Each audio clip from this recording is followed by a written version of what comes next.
Let's start by launching the media control system. There we go. The media control system is an app made using Visual Basic 6. It is used to help organize collections of books, CDs, movies, and any other items with similar attributes. We're going to go step by step looking at the different options. We're going to start with the catalog maintenance and item objects. This is where you put author names, actors. As you can see, you have the field to capture the name. You have a date of birth that you can select a date. And you can also select a gender, or if there is no gender, you can always pick the last option. From here, you can also click and it'll automatically select, and you'll be allowed to either select new or to delete it. As you can see, if there's a field missing, a little tooltip will tell you that something is not right. The next option we're going to look at is the genres. Here we go. And basically it's the same screen as before. You get the tooltip and you get the two buttons, the new and the OK. If you type something in there, the OK enables and the title turns black. Otherwise the caption goes red. And you can select one item from the list as necessary. The next option is formats. Again, almost the same screen, except that here it just keeps the format of the item. And this is stuff we've seen before. And the last option that we have to look at is basically the item types. And here it tells you, if it's an author or an actor or whatever.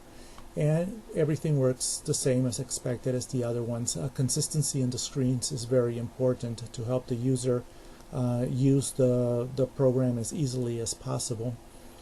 Next, we're going to look at entry, the content entry. This is one of the main screens where the user types in all the information of the item. In this case, it may be a book. You have the barcode, and you can choose a format. In this case, I've chosen DVD as though it was a movie.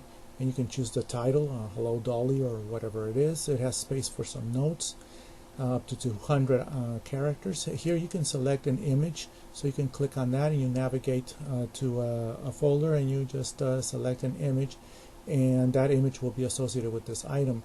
Here you can select the names of authors, actors, whatever, and there it allows you to pick exactly what it is that that you want to specify.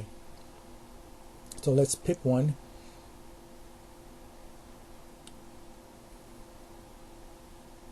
Okay, all right, there we go, and we just have to add it to the list by clicking this add button. And you can see here in this list the add button is disabled because there's nothing selected. As soon as the user selects something, the add button enables and you can add it. Now once all that is added, you can now click the OK button. In this case, I'm just going to close it. I don't want to add that. Now comes the query. When you have all these items in there, how do you search for them? So as you can see, the query screen allows you to select very diverse type of criteria. Here I'm just selecting that it's a book and then the author was Albert Einstein. Once I click the search button, it's going to bring me all the books that were authored by Albert Einstein. In this case, I have two of these captured.